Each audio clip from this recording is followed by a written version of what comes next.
I'm Mike Barad with Morningstar. I want to welcome you guys to the Morningstar Investment Conference today. It's one of the earlier sessions, so I appreciate the early arrival. Today's session's on boosting productivity with mobile. We're going to focus on advisors' use of mobile and how it can help in the practice so far. We've got a great panel here with me today. Brian McLaughlin from Redtail, CEO of Redtail, Chris Valleley, Director of Technology over at TDA Institutional, and Brian Bolan, President of Bolan Capital, an advisor representing the advisor market for us. So we've got a good combination of software and in the field practice here today.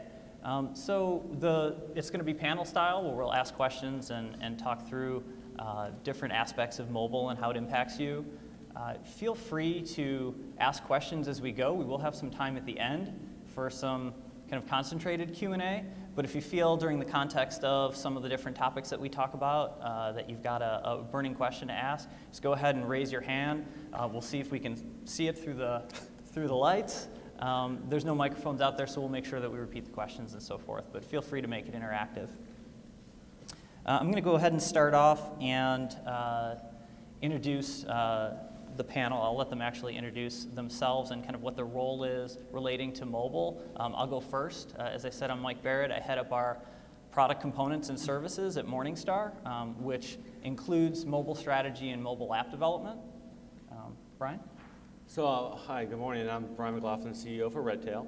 Obviously, my role, I guess, is running the technology in the company of Redtail. But we definitely do mobile apps. And we also will talk about the mobile redesign of Redtail that we've done. Hi, I'm Chris Valleley with TD Ameritrade Institutional, and my group's in charge of building technology for RIAs and their end clients. That includes Veo Mobile, which is our advisor-facing workstation, as well as the advisor client site. And we're doing some new things with mobile. We're happy to share with you that today. Hi, my name is Brian Bolan. I am president of Bolan Capital Management. And I'm like a lot of you out there. I'm an RIA in the field, and I use the technology. So that's my role in the technology. That's great. It's a great perspective to have. There's a couple kind of housekeeping items you can see up on the title screen there. Feel free to tweet or share information. You can see some of the different Twitter handles and whatnot. And the conference itself has a hashtag of MICUS. If you've been here before, you might know that it gets quite popular on Twitter in particular. So I encourage that. So let's talk about mobile use cases for advisors. I'd like to work my way over to Brian and understand how you're using it out in the field. But maybe I'll start off with you, Brian, from Redtail. And as a manufacturer of software for the advisor market, you have to kind of model and pay attention to what are the use cases for your clients that you're building for. I'm interested if you could start off maybe a little bit with what you're building for in the mobile space and how it applies to real use cases out in the field. Sure. So, as you said, being a service provider and building CRM technology for advisors, mobile has obviously taken a huge change since I started the company, 12, 13 years ago. Mobile, we had flip phones, so we didn't have to build anything for that. There was no such thing as like a responsive design. We didn't care about tablets, they weren't there. As it's evolved, especially probably in the last 5-6 years, that change, that shift of we need to be able to access it from multiple devices, kind of changed our attitude towards it and said, well, we need to go with kind of the trends of mobile first, mobile responsive design first. So we started doing some reviews with our clients and trying to figure out what do they really want to use on the app and on the tools. With the CRM, it's highly driven by the calendar and by just quick contact access. That was probably the top 2 items that came up. But as we dug in some more, we also found out, especially when the iPad released, that really game changed everything for advisors. People who would have a flip phone would then now buy an iPad as well to supplement it. And so when we redesigned our apps this year, we actually decided to take a focus of saying we want to design for the iPad and then grow larger into a bigger screen. The new applications for us are all built around the idea that the iPad is going to be probably the predominant usage over time, or a tablet-sized screen anyways. We've also gone through a crazy evolution of building mobile websites. We did that first. I think everybody did that first and said we're going to make a mobile version of the app. Crazily enough, it's still used. It's probably 9 years old, and people still use it. We left it out there, but it's good for quick access. It's a web page. Then we went into, there was a whole cross divide over building mobile web applications that were, they ran natively, but they actually were like a website that ran on a native app. So that's what we currently have. And now we're actually going to a full native applications, which is probably similar to what you guys have done. That's right. Go into a full native so that we can tap into all the power of the app, of the devices. We can tap into the GPS better, the cameras better, that type of functionality. So we're getting ready to roll that out as well. And so it's interesting for us that we did not build our CRM, or I didn't build it to go all the way down, scalability to an iPhone. And I made that decision because I don't think the iPhone is going to be the only form factor size that's going to exist, and we're going to see everything from 4 to 6 to 7 inch screens, and how do you adapt to all of that. And really running a CRM on a 4-inch screen is not the easiest thing to do. Yeah. So that's kind of what we're doing with the mobile, and just trying to expose, like I said, the calendar syncing, getting more consumer app integrations as well with the mobile. So That's great. And Chris, how about you? What are you doing with the Veil One platform, and just in general at TDA for advisors? How are you seeing the use cases out in the field that you want to support and that you think resonate? Sure. You know, things have changed, like Brian said. 9-10 years ago, we all had mobile sites, and probably in 2010 when the iPad came out, I was at an advisor conference, and we really didn't see this happening, but it immediately, when the conference started, it was a technology conference for RIAs, everyone pulled out their tablet, or their iPad, started taking pictures, and then started taking notes. And my boss and I were in the back of the room and said, we really have to pay attention to that. So we've built apps, we adjusted our mobile site, but with our new application coming out later this year called Veil One, we're moving in a different direction in our responsive design, where the application will know what device you're on, so desktop, tablet, phone, and we have different breakpoints where you'll get a similar experience in each one of those devices. The content is going to be very similar. Some of the functionality will be more, will be scaled to the tablet or the device that you're on. So our strategy right now is to move forward with a responsive design product, knowing what device you're using, having a similar experience, and be able to do very similar workflows. Initially, it was very much view only. Advisors told us, we just want a mobile site to check a client's balances and positions, maybe get a phone number, whatever the case may be. When we first launched the iPad app, day one, we had a $1 million trade go through. We never saw this coming. We put trading out there just because we thought there could be an emergency, but the first day we saw a very large trade, go through the books, and we're like, we called the advisor, we're like, we appreciate it. We're a little shocked. And he's like, no, as soon as it was ready, I trust this device. This is how I'm going to conduct business. So for the most part, it is very much it's tactical. It is, checking balances, positions, maybe what's going on in the market, and again, something to use for your client. But the presentation modes right now that are out there very much use, sharing your tablet with your client is one of the biggest things we hear with advisors and their usage. Yeah, when we built when Morningstar built our advisor iPad application, we really focused on 4 areas, and you just touched on a number of them. It's monitoring the market, presenting to clients, evaluating portfolios, and we'd add doing some light research. So we're hearing some consistency. Although it's interesting to hear about how Brian, you started off more mobile web and are migrating more towards native app. yeah, I definitely took the answer board geek. Yeah. Technology side of it, and just the evolution of that. But I mean, we tracked the usage of it, and it's basic note entry and stuff like that. But then that got changed with other technologies, from Siri and stuff like that, that allowed to do voice to text dictations. So then we've added support for that, and it's going to keep evolving. But for the CRM side, you don't run everything. I think you just want to get at a glance information real quick and access to the information. You're not going to really interact as much on a phone. On an iPad, you're doing the full app. So Brian, I'm interested from out in the field. You're using technology in a variety of different ways. You're using mobile, I know, regularly in your practice. What are some of the common activities that you're leveraging mobile for specifically? Well, I've used it for, multiple activities, whether it be presenting to a client with the Morningstar app, and that's worked out. And just from a productivity standpoint, it is probably saved my company thousands and thousands of dollars. Because, when you talk about a presentation to a client, it used to be you printed everything out, right? You guys, you brought it in a binder, you set it down in front of the client, you had to leave it with them. It's the paper, it's the ink, it's your time, it's your assistant's time in getting all this stuff ready to go. And so when Morningstar put out that app, I said, yeah, let's give it a whirl. I was pretty technology savvy, but ironically, the young lady that I hired right out of college is the one that kind of shoved me over the edge. When I need something done technologically, I ask her, hey, how do we do this? And she gets it solved. But I will say, from the standpoint of using Morningstar's app, is there a lot of people out there that have used it? Have any of you guys used it on the iPad? It's pretty intuitive, and it carries a lot of the same information that you get in snapshot reports and things like that. So it's very well presented in front of a client.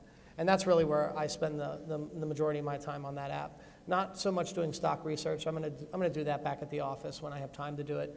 But a client, says, hey, let's take a look at the portfolio, or the quarterly billing statement that you sent out last quarter. I had a question on that, but I don't have it with me. Oh, it's right here. Let me pull it up for you. Let's take a look at it.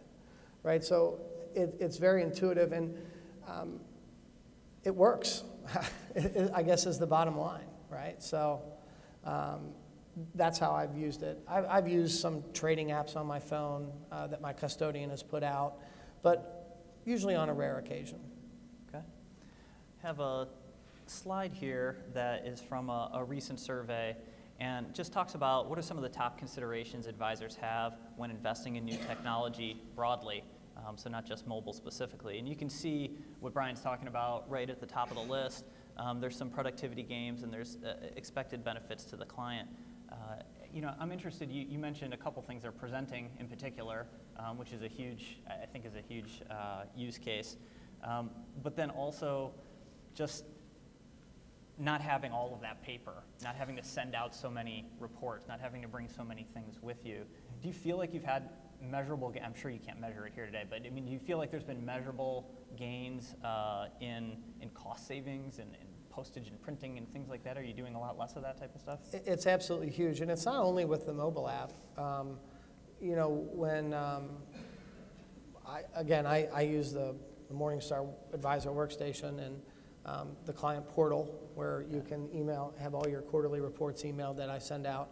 And right now, I think about 60% of my client base is on that. So take 60% of my client base and cut out the printing, cut out the time, sure.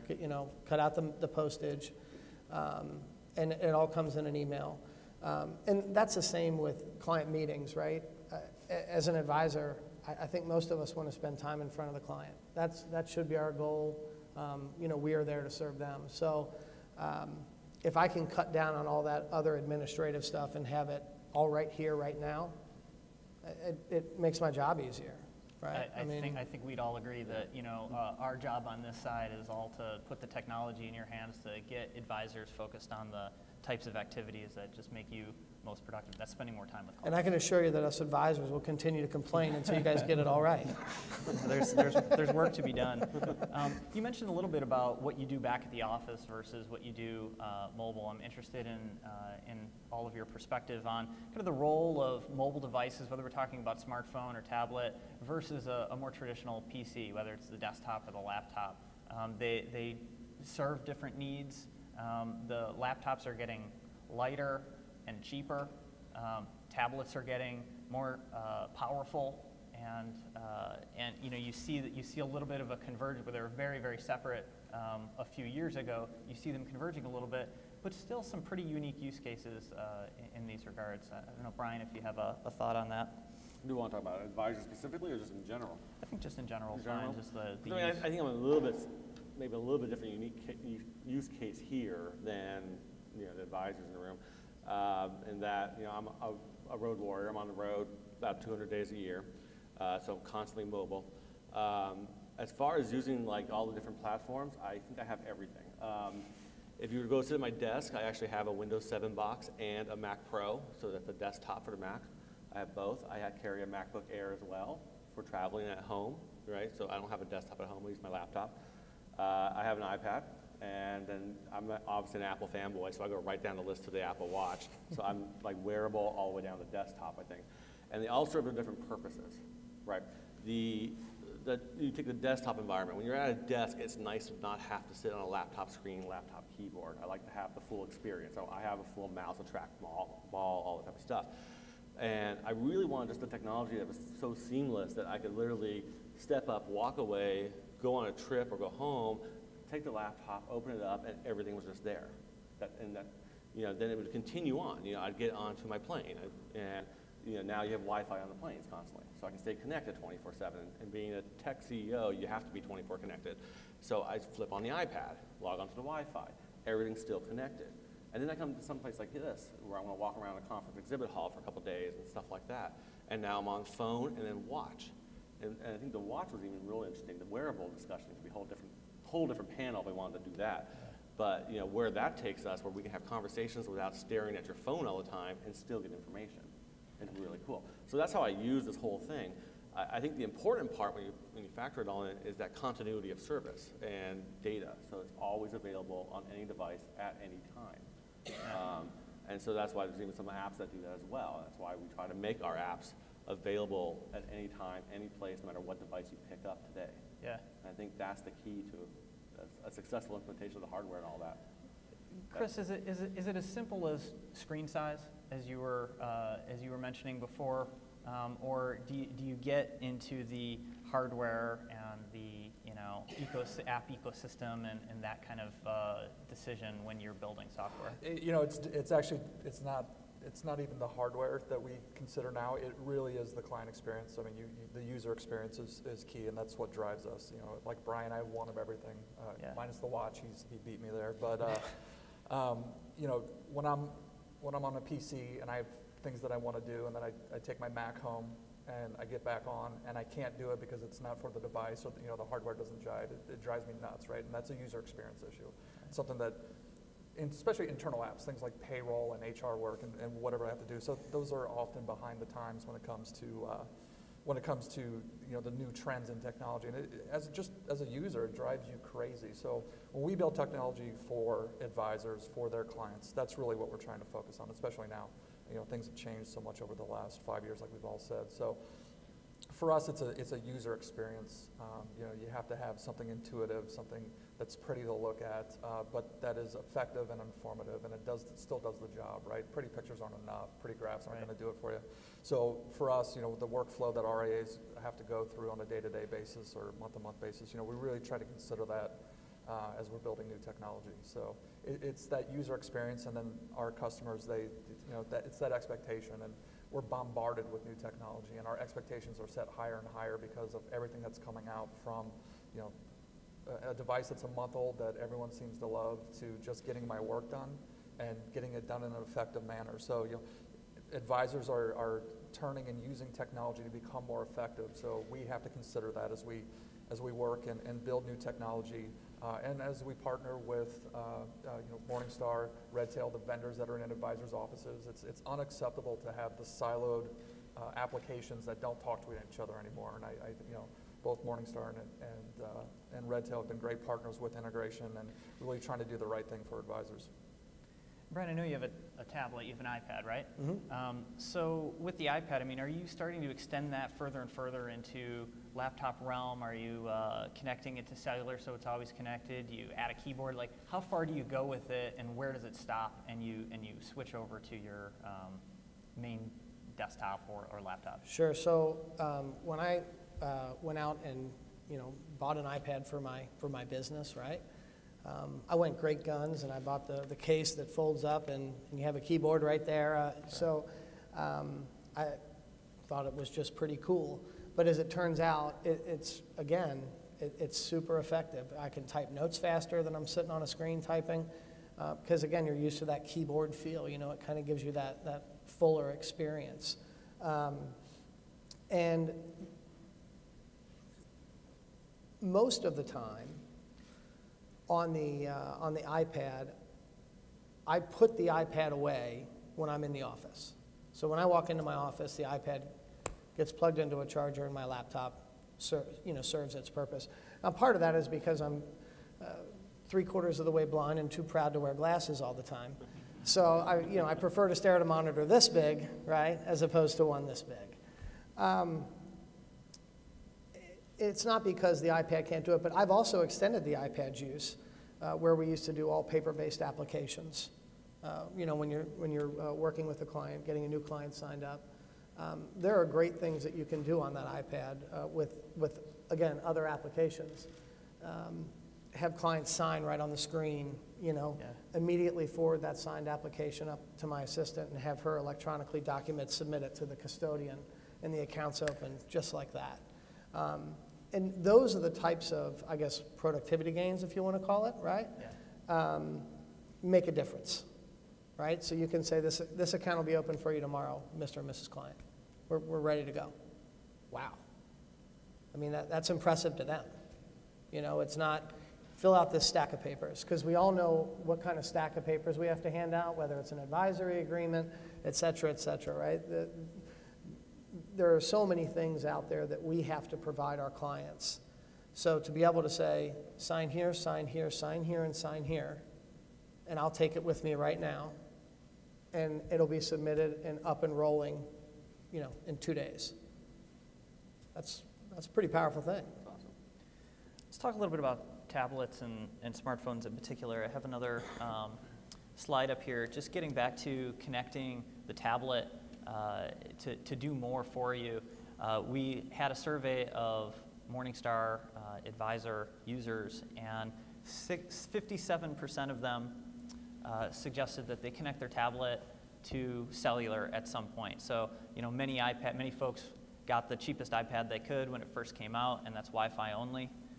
And now you're seeing a couple generations of devices later, you're starting to use it for business. We're seeing more than half of folks are connecting those iPads to cellular. Now, there's a couple different ways to do that. You can buy the version that has the cellular antenna built in and pay for a cellular package. It's actually quite convenient because you can turn it on and off at will, unlike your phone isn't quite as easy for that in the US. But others use a hotspot.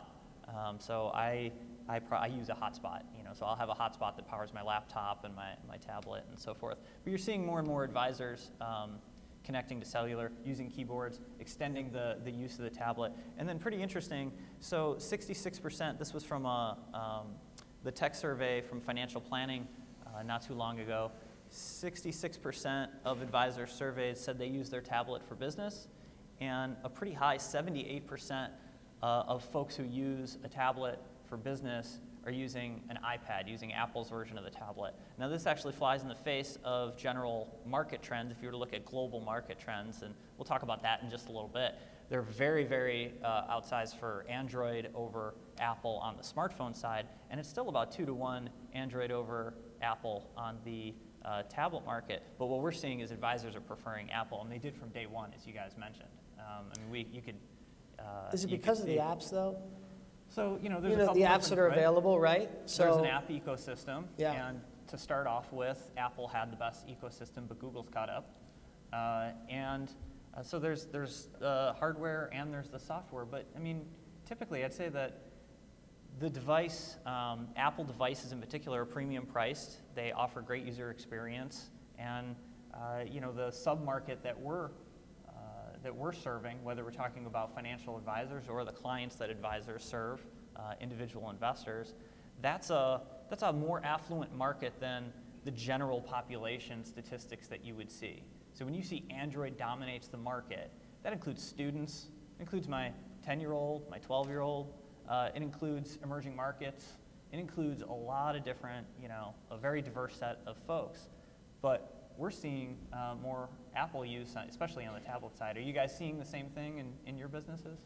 We know, it's kind of informal, but when we do our university training with advisors, and we've done it for years, I'll always ask, who's using what type of phones, because they always ask me for mobile development, what apps do you have or which platforms?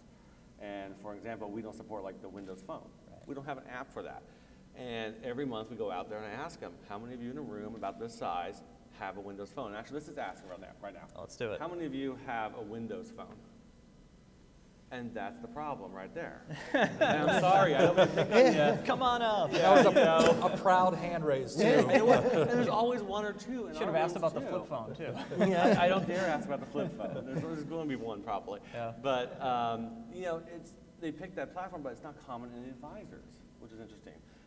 Same with BlackBerry, obviously. BlackBerry's gone massive decline, and so we even dropped some support for that. It seemed to be that the iPad was the predominant device. But they would have like an Android smartphone as well with the iPad, right? Right. So it was kind of informal for us, but I would say if I had to guess, a good 80-85% of our users have an iPad as a primary device. Yeah. Do you track that, Chris? We do track that to some extent when it is iPad. I don't know the stats, but it's heavily favored for advisors for iPad, iPhone, their clients as well, just as you mentioned, right? It's kind of bucks the trend of what we see globally, but there's probably a pretty good reason for that with the socioeconomic range that most advised clients are in. Right. So I think that they were early adopters. They were Apple first, and it's kind of they've replaced their devices, with new Apple products. Do we, show of hands, I mean, how many of you use an iPad specifically for business? What about tablet-wise, use something other, whether it be Windows, Surface, or Android? Yeah, pretty heavy iPad. There's actually, so these statistics up here show this story, how it bears out. The first couple bars are more general population statistics. And what this is showing is the percentage of folks who prefer Apple compared to all the rest. So Android, Windows, so forth. So the first two are global shipments, smartphone and tablet. And you can see 14% of global smartphone shipments toward the end of 2014 there were Apple shipments, so pretty low. And then on the tablet side, 28%, still pretty low. So these are global numbers. And it's easy to read headlines and see how dominant, in this case, most of that is Android, but in some markets, Android isn't sold either, in China and so forth. And so it's easy to see those headlines and get wrapped up in it, and then you say, well, how come when I go to a conference of my peers and I see everybody using an iPad, what's the disconnect there? And what you see here is the fourth line there is investor web activity. So that's the most general population number that we could tap at Morningstar, kind of the general investor population. You see 66% of the folks that we've surveyed through Morningstar.com and people who access Morningstar services, which are, we have millions of monthly visitors there. 66% prefer Apple across smartphone and tablet there. So it's just a really stark contrast on the investor and on the advisor side, preferring Apple to the general population. You have a question right there? Well, a comment, but it's really interesting that it doesn't carry over to laptops and desktops. Because That's true. when we do the surveys, it's only somewhere around 12-13% of advisors that are using Apple laptops and desktops. And I don't know what your experience is on the investor side, what percentage of them are using Apple to plug into TV. Yeah, so if you didn't hear the comment from Joel was that these trends don't necessarily carry over on the desktop, on the laptop market as well. You don't see MacBook Airs at 80%, for example, though they are rising, and it is a very profitable and growing part of Apple. We don't have statistics on that at Morningstar. I don't know if you guys do. Personally, I do actually use a MacBook Air, but I already said I'm an Apple fanboy, but the reason, part of that why, and for years, my history background was I was a Microsoft developer. So obviously I use Microsoft tools from 95 on up, everything in between. Still have a Windows 7 desktop to support some of the development there.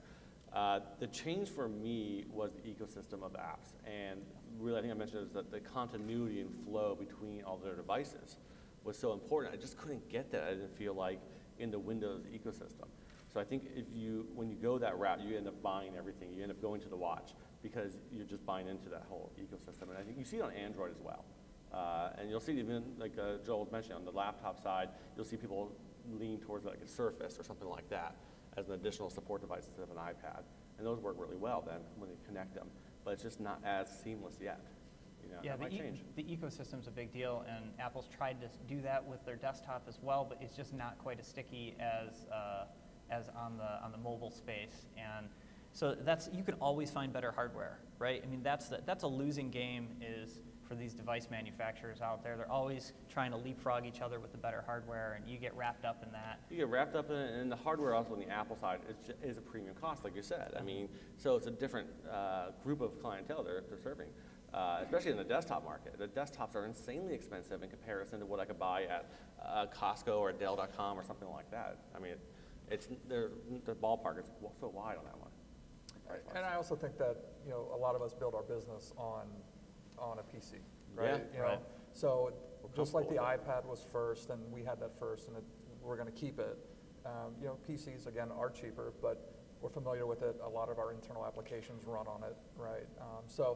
Although that trend is shifting, but it's just kind of, we've always done it that way. Well, like Outlook, I mean, right. I see that different with my customers is the Outlook domination it really enforces using the Windows PC. Yeah. But now we're also seeing that trend, and I see tweets all the time where the Outlook app on an iPhone is superior than they can get on like a different device, and that's interesting to see that shift. Yeah. So. I laugh because I use a PC. Yeah. And I use Outlook.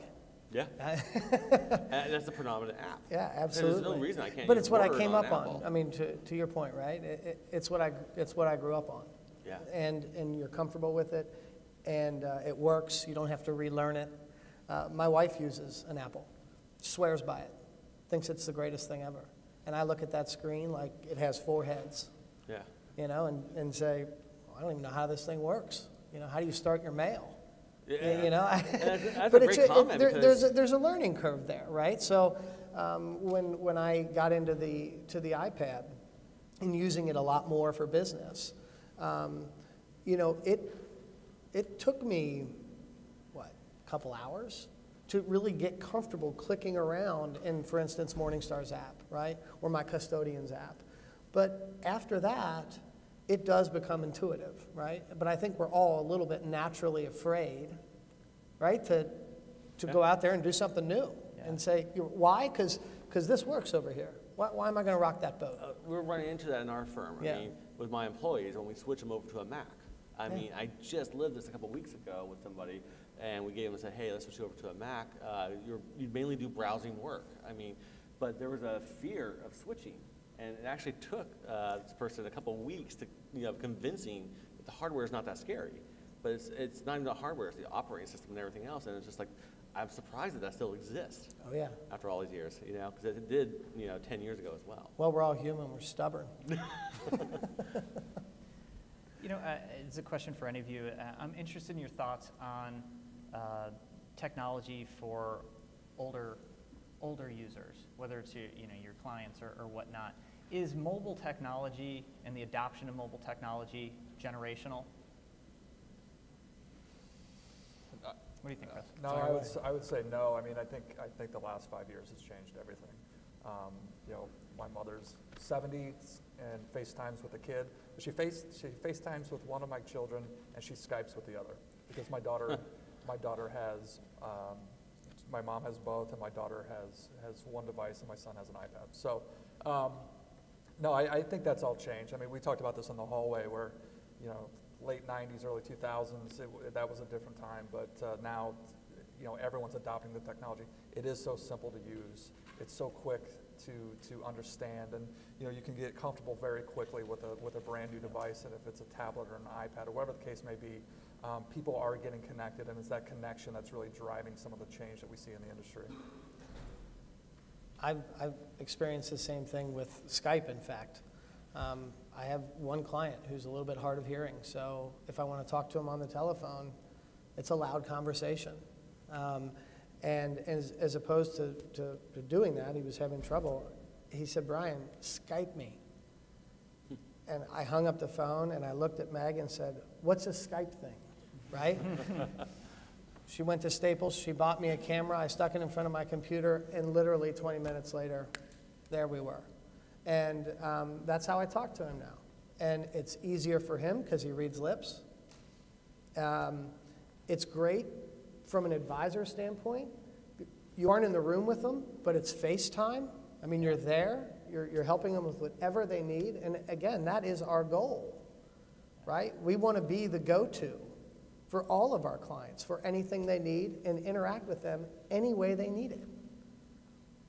Yeah, I mean, folks may not realize that, I mean, you can just, if you have an iPad, you can just prop it up and video conference with your clients right like that. No additional equipment might be needed. And you'd like to meet with folks regularly to review their accounts and talk about their financial situation and their goals and so forth. Some people just don't want to meet that often. Right. You know, they're just not. It's not up there, you know, it's not their preference. And if you can connect, you still need that connection to do your job and to serve them. And so I think increasingly folks will be more open to video. And it also helps advisors expand their practice outside of their geographic, you know, their current geographic footprint. So I'm seeing a lot of folks now that are starting to do more cross-state servicing of clients because it's just becoming so much easier with the technology. You keep teeing me up. A large part of my client, I live in Cincinnati, Ohio. My business is based in Cincinnati, and a large percentage of my clients are down in Louisville and Lexington. Yeah. And electronic communication in whatever form, right? Whether it's Skype, email, text, the amount of time it saves me from having to make an hour-and-a-half trip down there to have an hour meeting to have an hour-and-a-half trip home, right? It's incredible. Nothing replaces the handshake and sitting next to a person, and I'm not saying that technology should replace that because I don't believe it should, but at the same time, it does make it easier. It makes it a lot easier. Again, it's not a replacement. It can't be a replacement for us.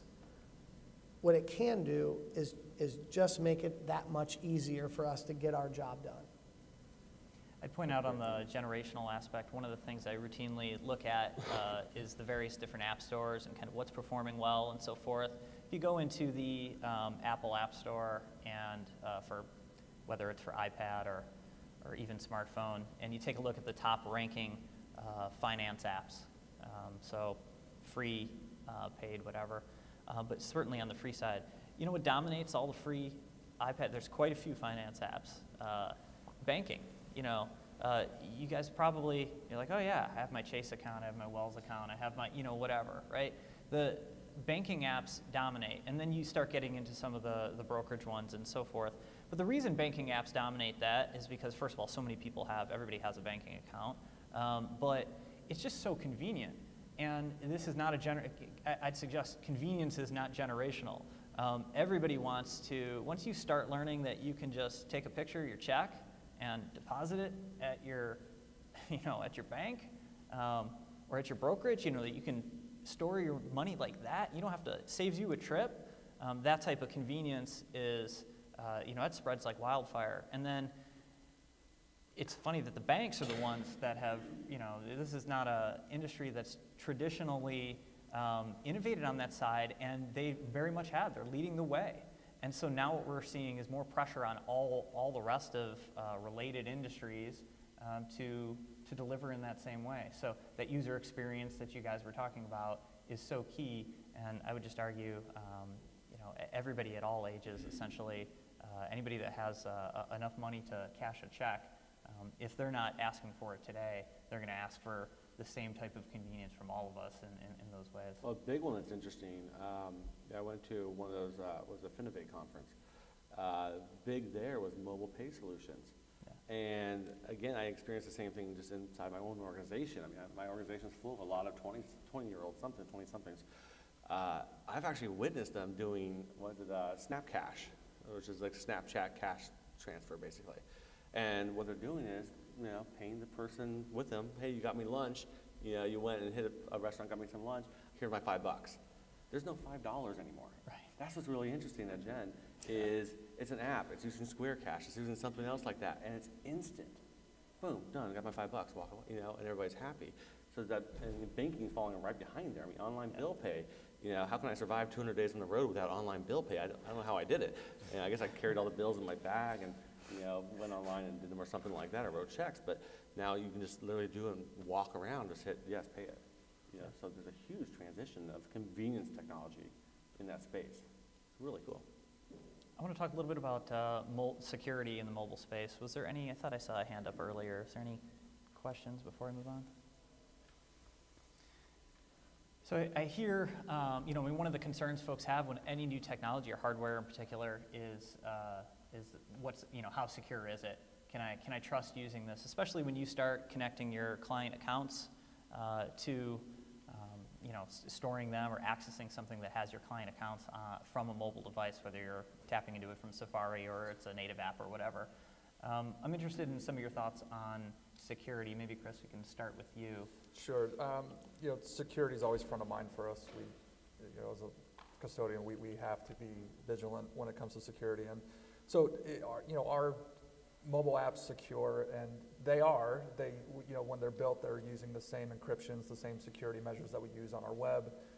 Those are applied at each distribution channel through mobile. I think the thing that is sometimes concerning is just client behavior or even user behavior where, if you're in Starbucks, you probably shouldn't be logging on to my app, Right. especially if you're on Wi-Fi.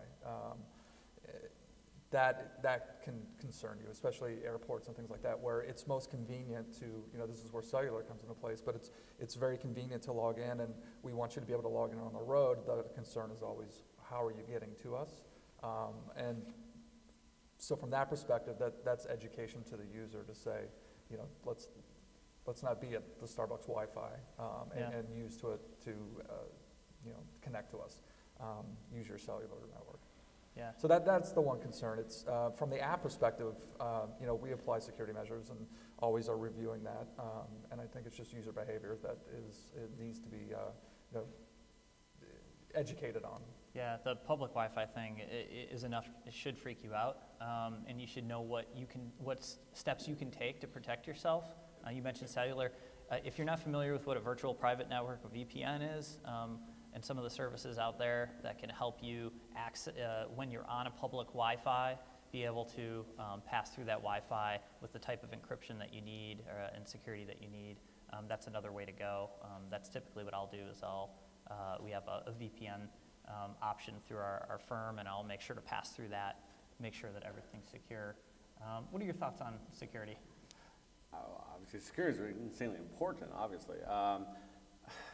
I guess I'm a little bit on the other side where I'm like, Google, Starbucks, Wi-Fi, I'm like, I kind of have to use it. I mean, what are the options sometimes? I mean, I ran into that in the city already. I can use cellular, but the cellular at my hotel down the street sucks. And I lose all my LTE, and I go down to 1 bar of 4G, and I can't function, but the hotel Wi-Fi works great. So I kind of have to use the tool. Now, the VPN is a great point, because especially if you're connecting to your home office systems or something like that, where you can go into another system via VPN connection, like I absolutely use it all the time. But even like on a plane, you have no choice. I mean, you're going to have to use a go in flight. That's your only option. The cellular is no longer a play. So I think the encryption comes into the app itself and how the app communicates back to the servers. Right. They're still using the same technologies, the SSL technology, and now slowly replacing and upgrading that, some of the old options there. So it's getting better and better as more awareness of breaches and stuff happen. So we're seeing the increase of these app security. It's a tough one. The cellular, you can argue the same thing as like a free Wi-Fi. I mean, there's ways to get around everything. And I remember going to an InfoSec conference once, and I walked out scared to death.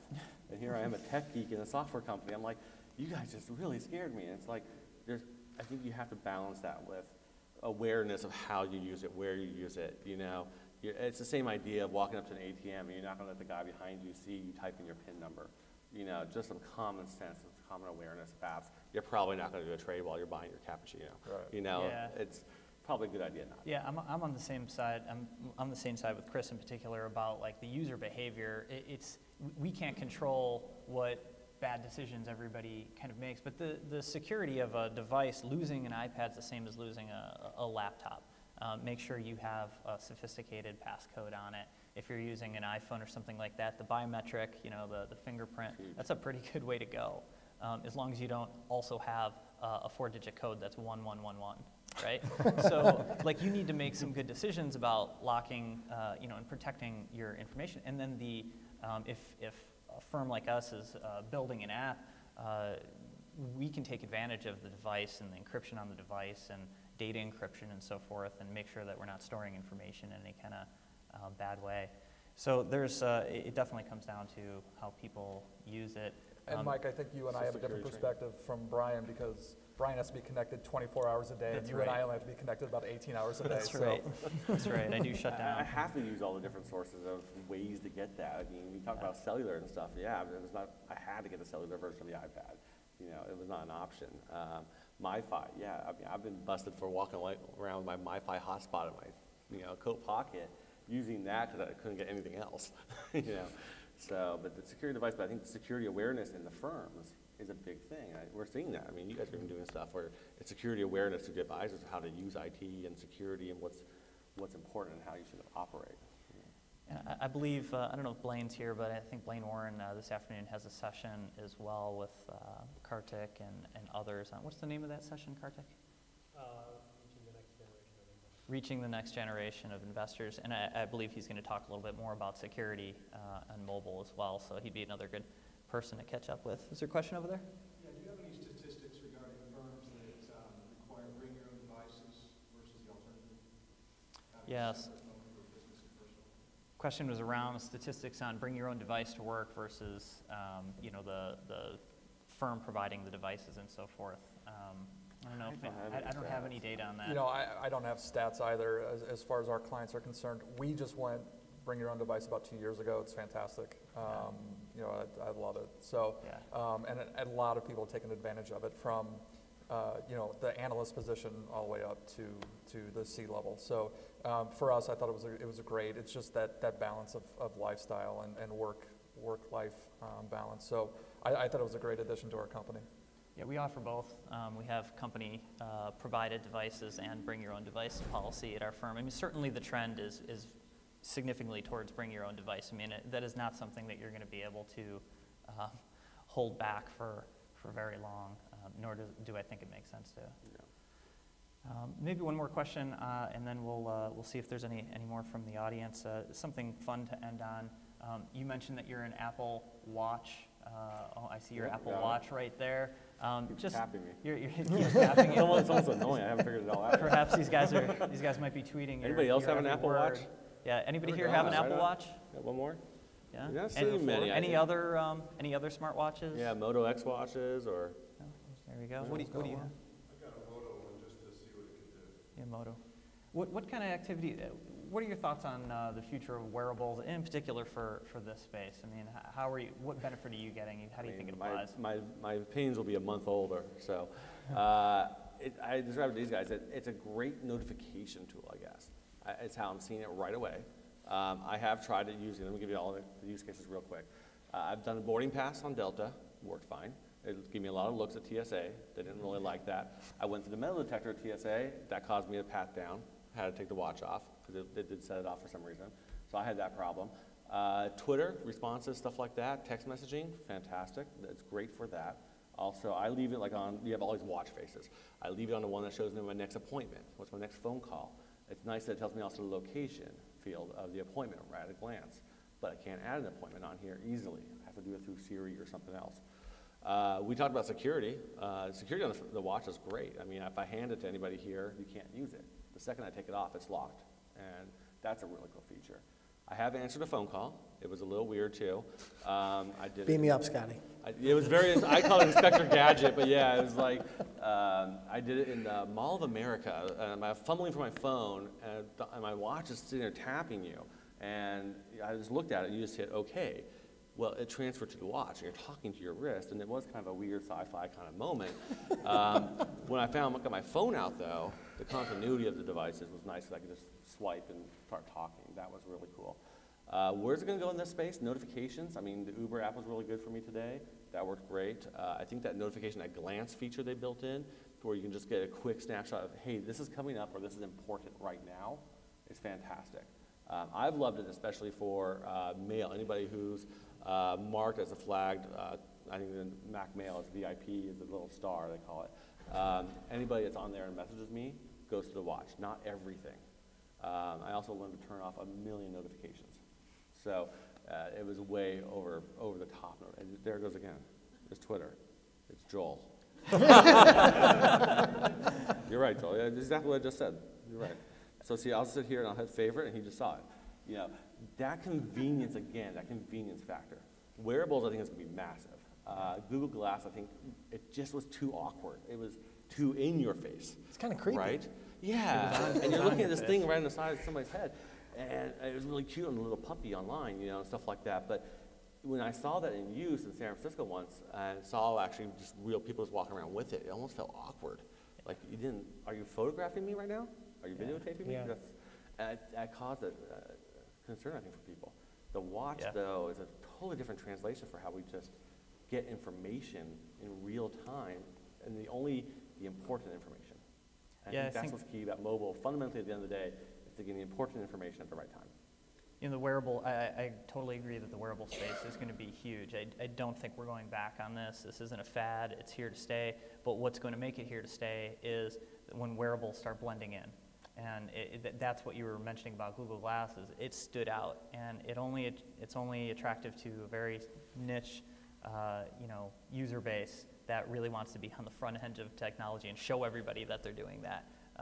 Features may be great, but in order for wearables to go mainstream, they need to blend in, and it's sensors, it's notifications, it's looking a little bit more like the types of things that we're used to, and I think it'll make a big difference. I think the big concern to watch, if you get one, you're going to realize turn off a lot of notifications because the thing is constantly tapping you, and it's just like looking at your phone. You're constantly going like this, like that all the time. Yeah. It's almost as distracting as the phone sometimes when you're in a conversation or in an environment like a conference or something like that. Yeah, put Joel down for a second. I know, he did it again. Thanks, Joel. He's not even looking up, look at that. He's texting it. So I think mobile's gonna be awesome. It also is the wearable thing is interesting because it reminds me of the day when I bought the iPad when it first came out, the very first day, got it on delivery, and I remember going on a plane ride, I pull it out and I start using it, and everybody stopped you. What is that? Oh, is that the iPad? What can you do? And it was like, you knew it was going to change everything. And I think the watches, the Moto watches, all that type of stuff, we're going to see the same trend. Again, everybody's like, I'm not sure yet, but I think we're going to see a lot of them.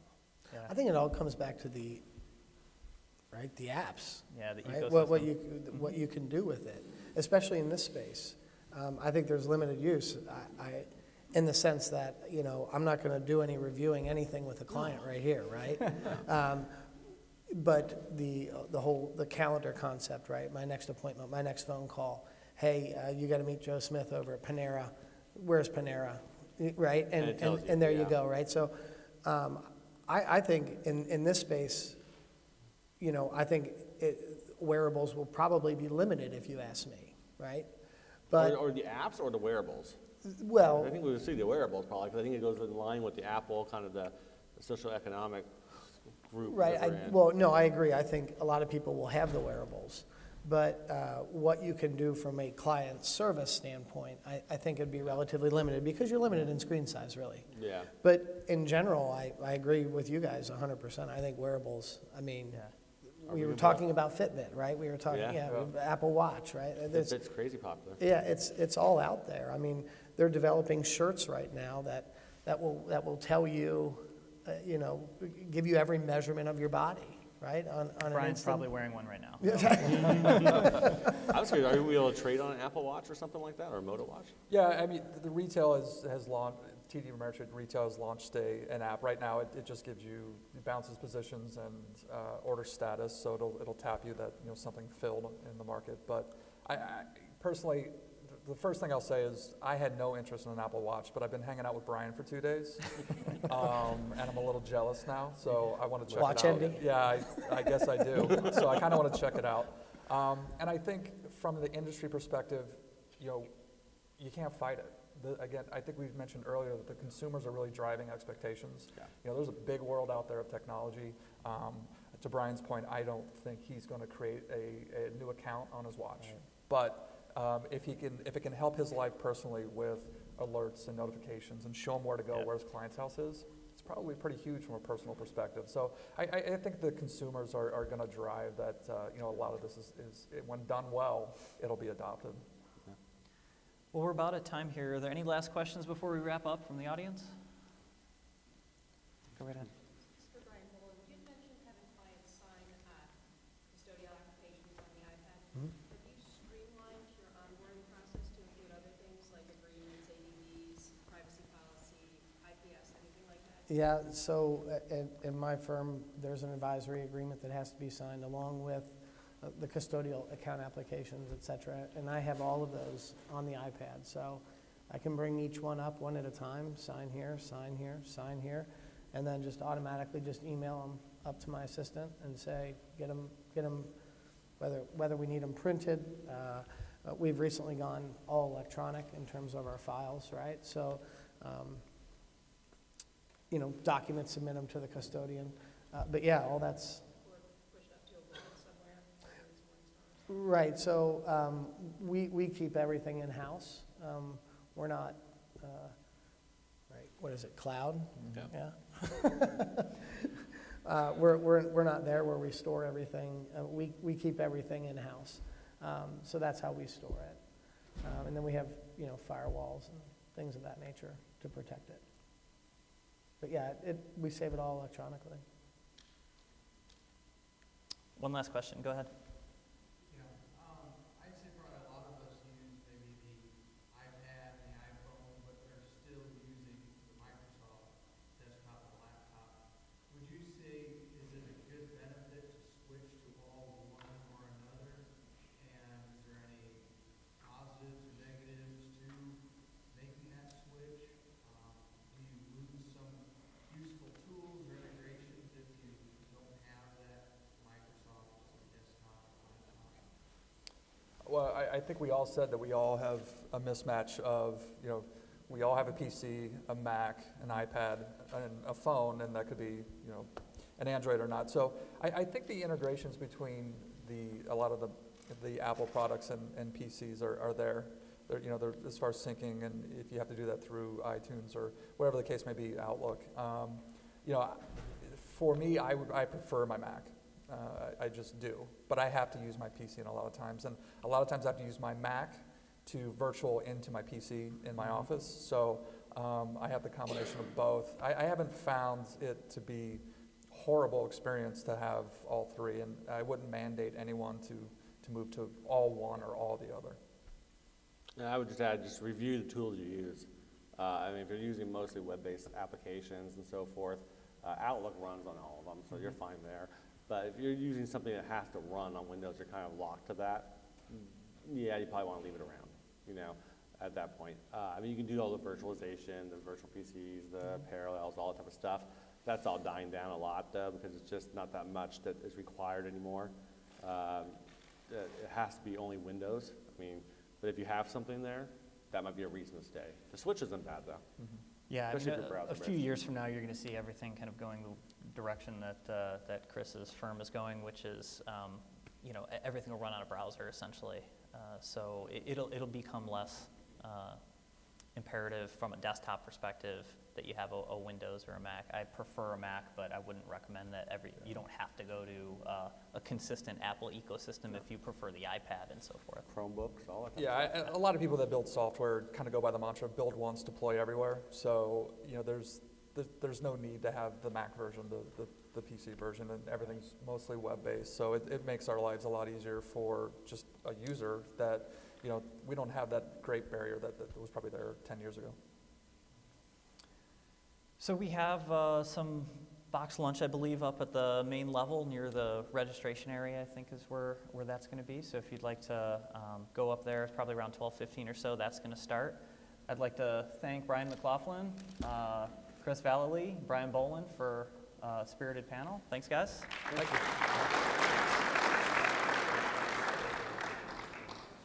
Fine, Chris?